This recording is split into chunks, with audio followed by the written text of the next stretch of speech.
So guys আমার কাছে আছে হচ্ছে মাইপডসের DLX-এর প্রো, আর এটা কিন্তু হচ্ছে একদম ইউনিক একটি গ্যাজেটস আর ইয়ারবাডস। আর এটা কিন্তু আমার কাছে অলরেডি একটি পিসি আছে, আর এর কালার হচ্ছে দুটো আছে, একটা ব্ল্যাক একটা ক্রিম কালার, ঠিক আছে। সো এটা কিন্তু অনেকটা ইউনিক। আমি জানি না এর ভিতরে কোন কালারটি রয়েছে, বাট আমি ফুল ট্রাই করব ব্লুটা বার হওয়ার। এখানে কিন্তু তিনটে কালার আছে, ব্লু, ব্ল্যাক আর ক্রিম কালার। আর এটার পিছনে অনেকগুলো ফিচার যেগুলো লেখা আছে সেগুলো হচ্ছে ফাস্ট চার্জিং আছে, লোডিং প্লে টাইম আছে, টাইপ-সি পোর্টের কর্ড আছে, টাচ আছে, আর ভয়েস নয়েসি আছেই, আর ওয়াটারপ্রুফ, ঠিক আছে।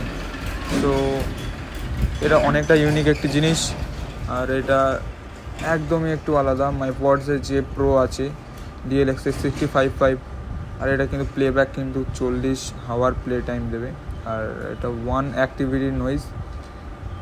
এটা অনেক রকম ফিচার থাকার সঙ্গে সঙ্গে এটা ব্র্যান্ড নেমটা অনেকটা উন্নত। এটা কিন্তু মেড ইন ইন্ডিয়া।